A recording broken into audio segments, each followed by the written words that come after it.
let me welcome you to the conversation this afternoon. Now, very soon, it will be the 10th National Assembly. National Assembly, the very most significant symbol of democratic governance, so they say, because when there is a change, a forceful change, the executive is there, the judiciary is there, yet there's no democracy. So when the legislature comes in, people's representation is affected. So we expect that in a democracy, things should be done in the interest of the people. But Nigeria's story seems to be that of unending failed expectations, wasted opportunities, contradictions. Multilateral institutions across the World Food Program of the United Nations, the World Bank, the IMF, are all saying that the poverty level in Nigeria is likely to increase higher than it is today. Nigeria having already been said to be the poverty capital of the world. How does this make you feel? Whom do we hold accountable?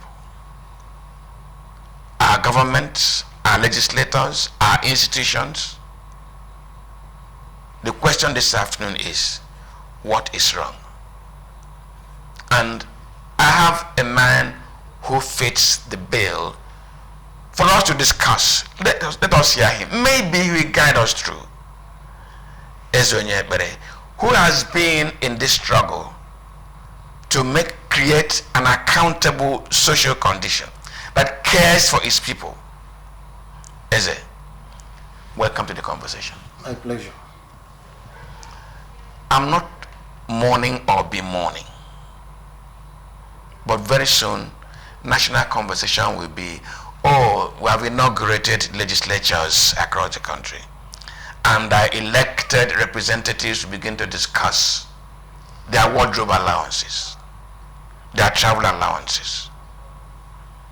But you heard me say that multilateral institutions across the world are predicting increasing poverty in Nigeria, hunger.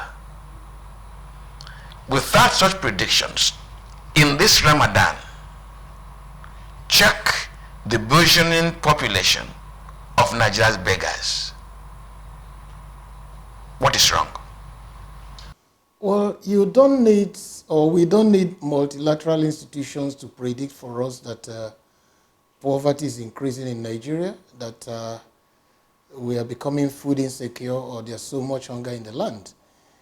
If you look around you and even look at the indicators of the number of people you have to care for and the level of demands going on, you look around you and look at the entire social fabric, the social system, you look at education, you look at health, you look at number of people being owed pensions, gratuities, and salaries. That will give you an indicator of the level of poverty in the land. And of course, our own Bureau of Statistics talked about the huge numbers last year. So I don't want to credit any multilateral institution or making a prediction. It's looking like you see a pregnant woman, and then you call yourself a prophet to say, oh, she will either give birth to a boy or a girl. So it's evident that she's pregnant. She's pregnant. And must give birth to a boy or a girl. So it's no prophecy. So what is wrong is a question of law and policy formulation vis-a-vis law and policy implementation, as well as law and policy analysis, monitoring, and evaluation, because nothing in life is a given. Every social situation is a product of the enabling laws and policies, how good they are, and how well, effectively, and efficiently, and how robust the implementation has been. So for me, that is essentially what is wrong. And why I'm saying this is that we should forget what is written in the books. Even most of the times in Nigeria, we have wonderful laws with wonderful policies, but implementation is where the failure starts. And those who are charged with implementation ab initio do not want to implement it to the letter in terms of the policy objectives. They have another goal they are pursuing, which is different from the goals written in the books. So that explains why we have this explosion of poverty, explosion of misery, explosion of hardship, and unfortunately, with no end in sight in terms of saying there's a silver lining in the horizon. I am not seeing any, but we can always make recommendations for those who are in positions of authority. If they want to take it, review it, and see how it can be implemented, great. Yeah, but the legislature, that's where I become from, is supposed to be weighing in, reminding the executive of things that have been done right or not done right, of omissions, of wrong or right priorities. Why does it seem that our legislature hasn't performed well enough to redeem the expectations of Nigerians and redeem the objectives of those policies that have failed? If you recall, the legislature is supposed to be the most important arm in a democracy, not necessarily being superior to other arms. Even in our constitution, is the first in section 4, followed by the executive in section 5, and then the judiciary in section 6. And if there is an overthrow of government today, the legislature is the first to go. The executive will usurp the duties of the legislature, and of course the judiciary will begin to blow muted trumpets. They will not be as robust as they seem to be. Yeah, so in essence, we're expecting them to make laws, represent us, have oversight over the system. But that assumption seems to be that they are of a different stock from those we elected into the executive or those that were given appointment by elected members of the executive. But that's a false assumption. They are of the same socio-political thought process, the same political parties that produce the executive, produce the legislature. The same societal dispensation that produce the executive also produce the legislature. So when the system is corrupt, it becomes very difficult to say, A, why is A not doing this?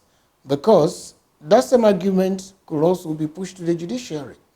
That today, the fate of Nigerians in the judiciary is very, very low. And some of the decisions that have come out from those quarters are things you cannot fathom. In the days of my Lord Justice Chukwudifo Oputa, or Kayode Esho, Justice Nnemeka Karibi White, all those grace juries that came from the Supreme Court. So what I'm saying in essence is that it's a systemic thing and the political process which has become a race to the bottom rather than a race to the top. So in essence, the more negative a character is, the more he's likely to get into office, whether in the executive or the legislature. We were told that we should look up to our leadership. Can we, in truth and honesty, say today that the key figures we've elected, either at the presidential, gubernatorial, senatorial, House of Assembly, House of Reps, can we really in good conscience ask our children to emulate them? I can't see myself asking my children to emulate most of the characters hanging around as leaders today. So in essence, they are products of the same system. Yes, they're supposed to exercise oversight, but oversight has been interpreted in another way. They could possibly be exercising oversight, not based on the public will, but oversight for the interest of their personal pocket. So that's also another side to oversight. So oversight may be the way you interpret it, but there is also another interpretation of oversight. Financial side. Oversight not for the public interest. Oversight for my personal interest. Is it that some people tout the concept of social refinement, which is driven by is a consciousness that something is not being done right? Is it to say that in the entire leadership population, political leadership population in Nigeria, nobody is seeing that the country is not going in the right direction? Nobody is seeing that there are wasted opportunities and wrong priorities? The challenge is that the majority in leadership positions, they do see and they know what they're doing.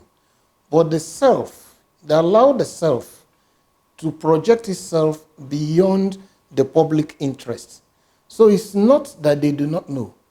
They know that we are going in the wrong direction. And that's why in part of the work we do, most times you see a donor saying, oh, look at this agency, that what they need to redirect them, they say is capacity building. Capacity building. And most of the times, I have arguments with some people to say, no, these gentlemen you see here, some of them I know them, they were classmates, they were schoolmates, or even left university before me, or some of them made first class, I didn't make a first class. So they have capacity. So they have capacity. The only thing they lack is what? Integrity. And I am not aware there is any course, any lecture, seminar, webinar, workshop that teaches integrity. Integrity is something maybe you acquired through the discipline your parents invested in you, or maybe in our own time as Catholics and Christians, we attended catechism classes and we are afraid of hell and maybe we grew up with it. Or maybe you're a Muslim, the teachings that we are told to you and you imbibed it. Or you grew up unconsciously disciplined yourself. But when you get to this age, at your age now, I don't know what anybody is going to teach you. So we have acquired integrity deficit, some form of AIDS that is prevalent in the system. So it's not a question of capacity building. It's not done out of ignorance. It's deliberate. And there are things that can be done to begin to reduce the impact of that integrity deficit in the system, across the budget, across everywhere. And that medicine, I recommend it, very high doses of that medicine. Transparency and accountability. And that you can design with laws and policies. Don't tell me we already have Freedom of Information Act or we already have this. Some of these things could be made to some level of becoming self-executing, as well as people being punished for frustrating them. Because at the end of the day, it still comes back to who is implementing them. And there is no penalty. Nigeria is becoming the equivalent of a Charlie Boy show. Anything can go. You can do anything and get away with it. It's part of the show. Sorry? It is part of the show. Yeah, you can do anything and get away with it. I mean, a couple of days ago, we heard about somebody who had no powers going to announce a result. And he did that in the company of a commissioner of police. And I'm also informed, I have not verified that there was also the state director of the DSS with him. I don't know whether that's true or false. Now, who is supposed to arrest an offender in a state? And all we had the Inspector General do, instead of suspending him, investigating and prosecuting him, he's been reassigned to another place to go and commit more crimes. The man who announced the result, nobody's talking about him. He's not been arrested. Nobody's talking about prosecuting him, just like that. Now, Eze, let me interject here because there's a dimension to this conversation that worries me.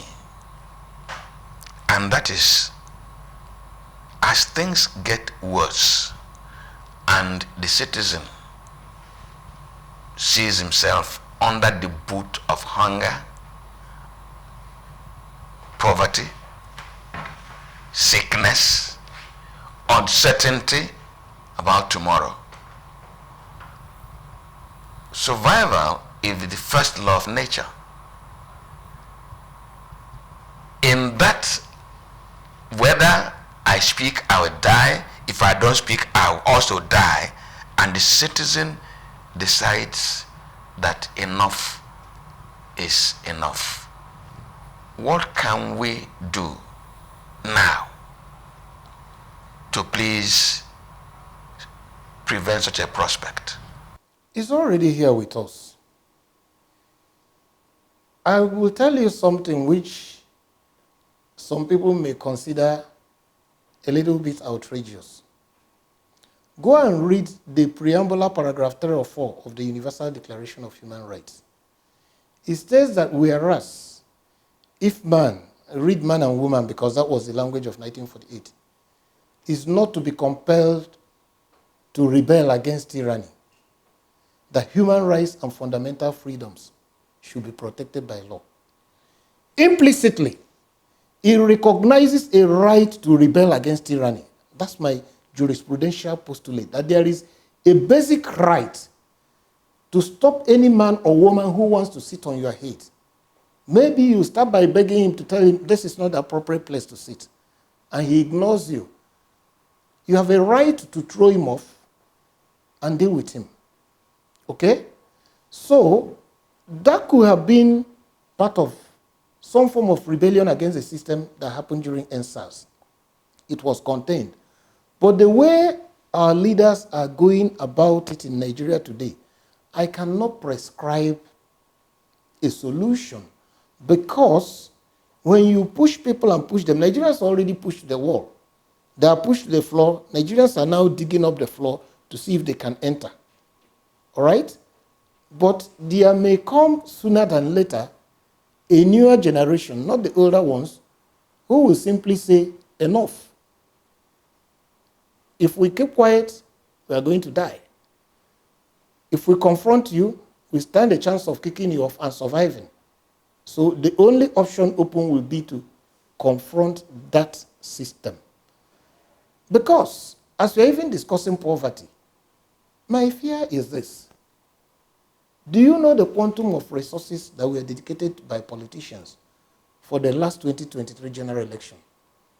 Starting from the huge nomination fees charged by parties, to the monies that were distributed during primaries. People came out openly and confessed. Everybody, it's an open secret. To all the money we had 2 days ago, an allegation of a 2 billion naira bribe.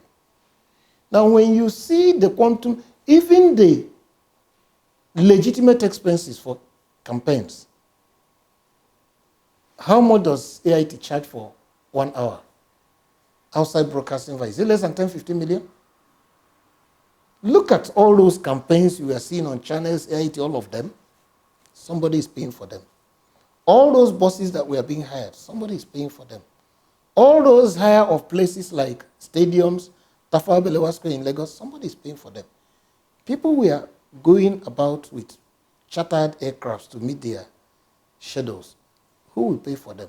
So in essence, most of the politicians you see have spent heavily, and are even coming to recoup in the next 1, 2, 3, 4 years from that system to prepare themselves for the next round of elections. So it's even, the scenario I'm painting is even fearful. Yes, yeah, I want to pick on that fear, because I saw the fear. Can't this prospect drive enough fear into the political class to save their own skin to do the right thing? No. You see, when you see yourself as a conqueror of a system, you can always subvert it and get away. And there are no penalties or punishment for felonies, misdemeanors, and all kinds of complex offenses. So who do you need to fear? The man who is hailing you as you are distributing peanuts to him, or the man who is looking up to you even though you know you are responsible for his misery and suffering? So I don't see them changing, okay, because the belief is that they have conquered the system. And if the system remains the way it is, there is little or no redress for the common people, the poor. Because where do you find redress? Is it in the courts? Where? Because whatever you may need to do to get redress may be outside of the contemplation of the system. Because the system, as it is, offers you little or no recourse mechanism. If you were even to file a case in court, how many years is it going to take? It's only political cases that you can start today, and in the next 2-3 weeks, you've concluded it. Or you can even file an ex parte motion in the morning, and by afternoon, somebody has been restrained from parading himself, either as a chairman of a party or as we've come to see that there's somebody called Eze Onyekpere, right? And somewhere you have been masquerading as him. If I can get a good injunction tomorrow, I will say, this particular man, you are simply trying to pretend to be this, and you will be restrained from parading yourself. As such yes, and your privies, your sons, your wives and children will be restrained from calling you that name until the motion on notice is determined, which we can keep adjourning until the next 5 years, until you retire. That's where we are. Let us put a cap on this conversation. I want to return to the legislature, yes, because I have on it, because that is where Nigerians should expect salvation to come from when things are going wrong. What do you want to be telling our legislative houses as they expect to be inaugurated in June? Agenda for us, at least have some breath, fresh breath.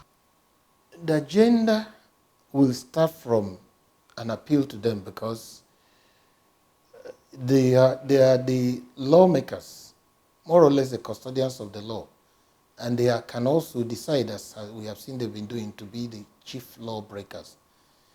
The first starting point for them to have the moral and legal spine to stop the executive is to stop taking monies that do not belong to them legally, constitutionally.